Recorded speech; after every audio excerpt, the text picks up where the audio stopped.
Hello, Robotics Notes fans. Happy October 1st. That's the sound of me popping a party popper. Didn't sound anything like that. Party poppers don't make a they make a pop noise. It's in the name. They are called party poppers because they pop. We're doing Robotics Notes like Animal Crossing. It is 12:15 a.m. and we're coming up on the end of Juniroot. After this, it's a day off, another day, and then starts the 37-day, I believe it is, 36, 37, somewhere around there. 36, my bad. Day wait. It's gonna be hard, but I know we can do it. Episode 1 is called... Episode 1? What the hell? No, October 1st. This is October 1st. I've never read the thing. I don't know why I was like, it's called this. No, that's phase 6. I'm just gonna read this. Okay, so let's load the data. The aroma of disinfection liquid permeates the hospital's hallways. A nurse hurries along ahead of us. What if we get killed? Akio shoots me a rather disturbing question as she walks alongside me. Shouldn't say stuff like that inside a hospital. I'm not being literal, but knowing Doc, even though he's sick and all, he could probably still beat us up. Are you scared? Yeah. Come on, Aki-chan. You're the only one in the robot club on good terms with Doc. Good terms may be an overstatement. He constantly yells at me. We're finally ready to execute our plan today, which is why we're here at the hospital. Doc's now accepting visitors, so people are free to come and go. We stand in front of his room's door.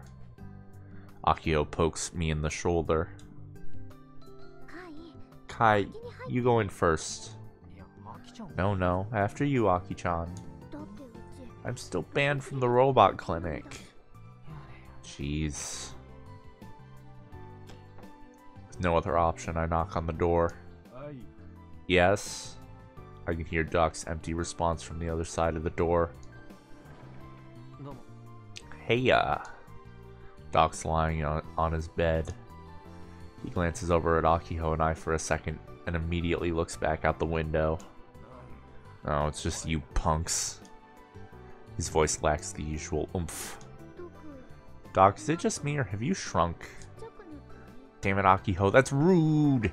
It's flipping rude! But Doc doesn't respond like he usually does.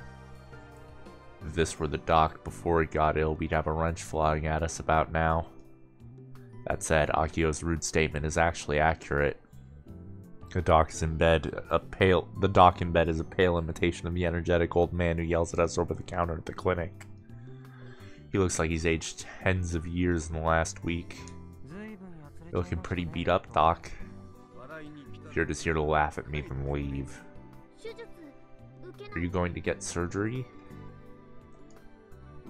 He's probably been asked this question dozens of times now. Doc doesn't even try to answer. He's made up his mind. Well, we're not here to talk about anything serious today. Something we want to show you, Doc. So would you mind coming with us? What? Doc looks at us suspiciously. Hey, escort. What do you think you're... I've gotten permission to take you out from Dr. Saigus already. All you have to do is get in the wheelchair. I'll handle things from there. Where are you taking me? To the robot clinic, of course. Doc looks away. I'm closing up shop for good. I already made my decision. It's not like I was making money to begin with.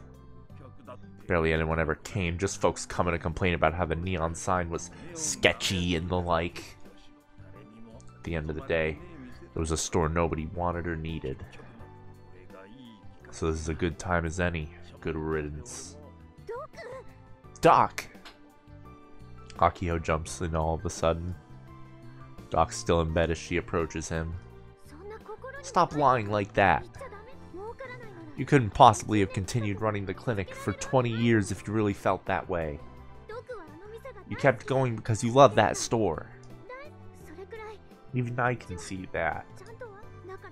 So don't say stuff like that, even if you're lying. Don't you dare say that again. Without the store, I'd be so lonely.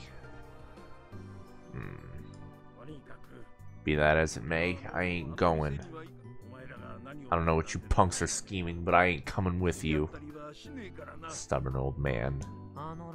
Your robots are waiting for you. Doc's face turns pale in response to my intentionally pointed comment. You brats. You went in there, didn't you? I ain't never putting them out front again. I can't! What did you do behind my back? Now, take a chill pill. Wouldn't want your blood pressure getting in the way of our little adventure. To put it simply, all we're doing is recreating how the robot clinic was when it first opened up. You damn fools. How about you go and see with your own two eyes whether we're fools or not? Come on, Doc. I pull the wheelchair I left outside of the room and point to it. I have a mean grin on my face. I don't mind playing the bad guy. Your move, Doc. After about 3 minutes of silence, Doc begrudgingly clicks his tongue and gives in.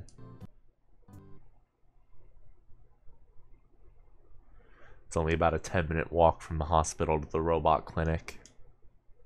After Doc swapped clothes, we headed up the long straight slope of the National Highway 58.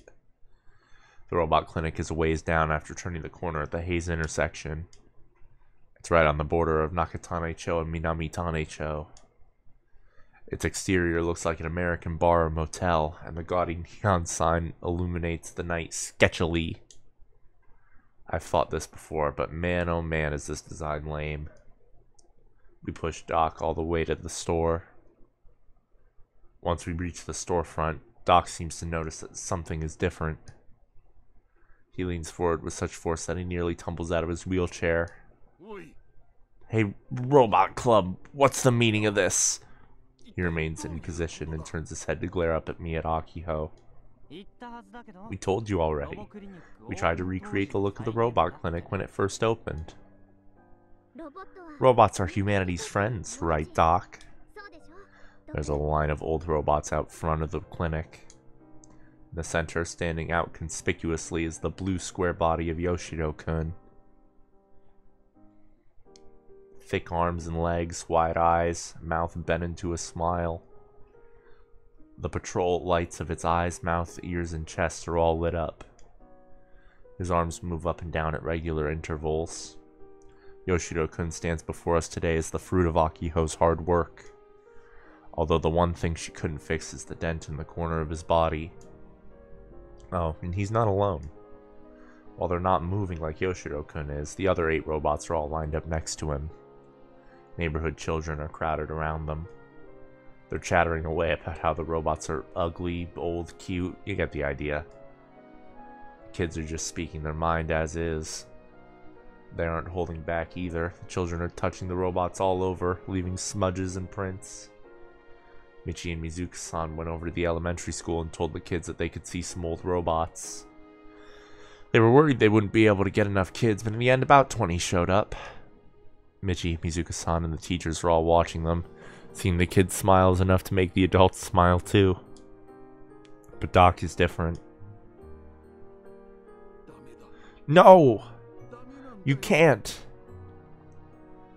He finally stands up and staggers towards the children with a ghastly expression on his face. Don't let the kids near those things! They'll end up getting hurt. You'll make the kids cry. Robots are just robots. No matter how much you care about them, they can never be your friends. They're just lumps of metal. They can't play with the kids.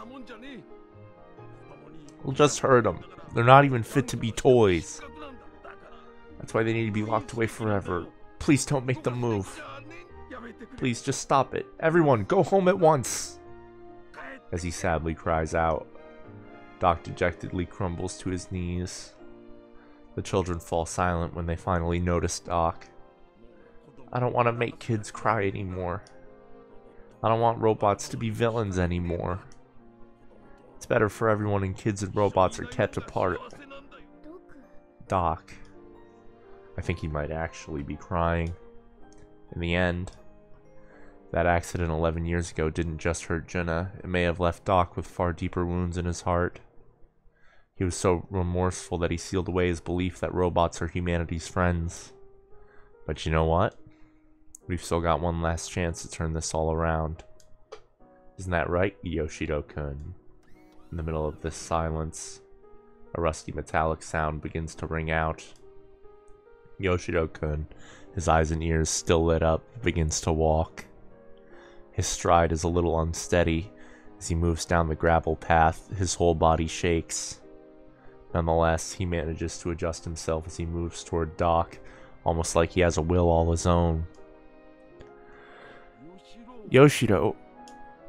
Doc dumbfoundedly looks up at Yoshido-kun, and as if to answer Doc, Hello, my name is Yoshido. He greets him. You're talking? Yoshido comes to a slow stop right in front of Doc. He can't move his head, so Yoshido-kun can only continue to look off into the distance. I'm everyone's robot friend. But his words are clearly directed at Doc. Hey, let's shake hands. As he speaks, the lights in his eyes start blinking intensely. He moves his arms up and down. He very clearly has a will of his own, and he wants to shake hands with his maker. Doc's frozen in place. Hey, let's shake hands. His robotic son repeats himself, and almost as though he's seeking the hand of salvation, forgiveness, Doc extends his own hand. His wrinkled hand comes into contact with the thick robot hand. I don't know why, but after seeing this, I feel like Yoshido-kun looks happy even though his expression remains unchanged. Nice to meet you, Grandpa Fujita. Huh. You, but how? Why? Because we programmed it in, duh! Akiho triumphantly explains. You see, we programmed your son to say the same thing your granddaughter did in the past. My granddaughter? Doc suddenly starts to look around. Jenna is behind one of the robots. She's hiding in the shadow of Gojiro-kun. She hesitantly and nervously shows herself to Doc. In her hand is a controller. It's obviously Yoshiro-kun's remote control. Nice to meet you. Her voice is so quiet that it feels like it could disappear at any moment. She's still looking down. But nonetheless, Jenna stands next to Yoshiro-kun, a homemade robot over 2 meters tall, and a small, boyish, timid but tough 18-year-old. They're a duo of extremes. It's nice to meet you again, Grandpa Fujita. This time Jenna looks straight forward. She looks Doc right in his eyes, just like Yoshiro-kun did earlier. She then extends her slender hand to him. You forgive me, Jin? I'm the one who should apologize. There are already tears in Jenna's eyes. Bro, same. The tips of her fingers are shaking as she extends her hand to Doc. And yet she wears a warm smile on her face. I'm so sorry, Grandpa. I'm still a little scared, but starting now, I want to like Yoshiro-kun and the others again. I'm sure we can all be friends again. I want you to live to see that, Grandpa. So please. Okay? Jin. Thank you. Thank you. Jenna crouches down as Doc breaks into tears. Two of them are holding each other's hands tightly. Alright! The moment she sees the pair reconcile, Akio runs over to them, completely failing to read the mood. The kids were watching in silence are freed from the tension and start playing with the robots again. How's that for a turnabout? Robots are humanity's friends, eh? It won't take long for this place to get noisy with the sound of kids, just like Juna's house. Kinda want to see that happen. And you know what? I want to see the other 8 robots, Gojiro-kun included, moving around again and greeting the visitors. As long as the robot doctor stays in good health, I'll know that'll happen one day. And that is a banger episode of Robotics Notes Elite like Animal Crossing. Junaru fucking kills me, man. I will see you all tomorrow not tomorrow, on the 3rd for another episode of Robotics Notes Elite like Animal Crossing. But until then, I bid you a teary Nochio. Huh, clicking stop recording didn't stop the recording. Weird. Nochio again.